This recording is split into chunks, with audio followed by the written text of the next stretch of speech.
Monsters Inc. is definitely one of the best Disney Pixar films. Maybe my favourite Pixar, not 100% sure. And also Monsters University, I really like that as well. So, needless to say, I was really keen to check out Monsters at Work.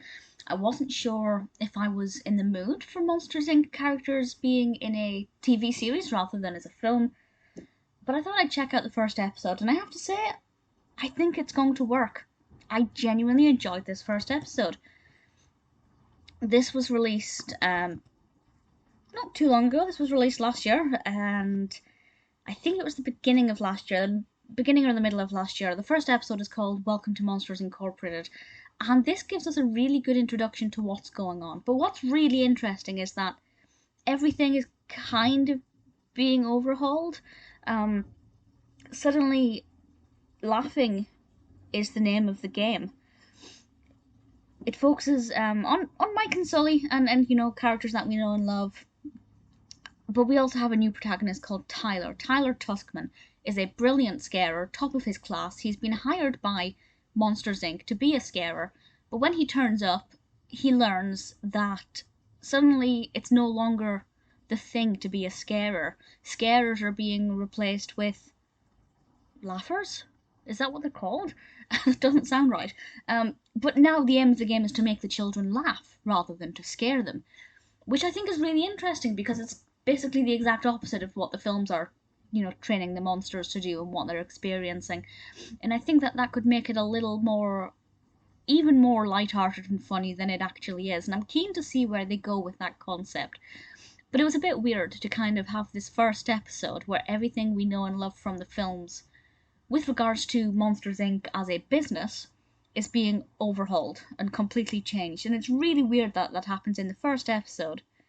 Really beneficial as well because we're not getting led under false pretenses.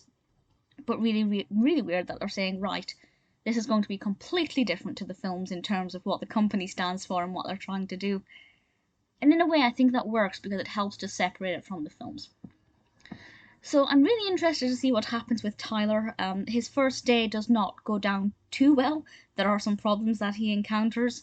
Mike and Sulley have very different attitudes. They are now in charge of the company, or at least running it from the floor.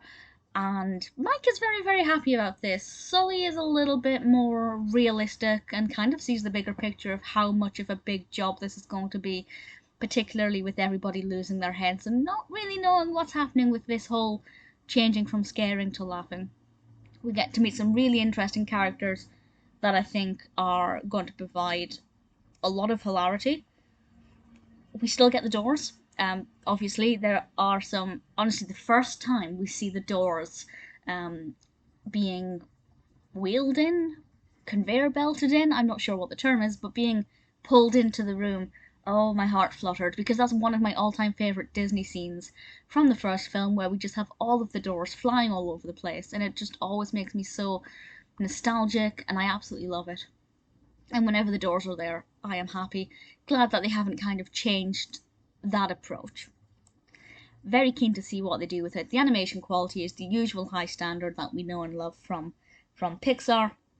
The characters feel like they do in the film. I feel like Mike and Sulley specifically have kept their personalities, but even though they're in different situations now, I think that that's going to continue to be the case. Brilliant voice casting as always. Billy Crystal as Mike, John Goodman as Sulley. We have the fantastic Ben Feldman as Tylor. Henry Winkler voiced Fritz. Mindy Kaling as Val. Really, really thoroughly enjoying this introduction, this first episode. D. Bradley Baker voices Banana Bread, which is a very interesting character. Very cute design. The designs of the monsters, we have some really interesting ones again. I'm really pleased with kind of the variety of monster styles that we have. Really looking forward to the next episode. Genuinely had a lot of fun with this one, and I can't fault it. I was worried I wouldn't like it as an episode and I would prefer it as a film. I guess the argument there is I could just watch the entire series back to back and treat it as a film, but I actually genuinely loved it. If you haven't seen it and like Monsters Inc., give it a go. I promise you will not at all be disappointed.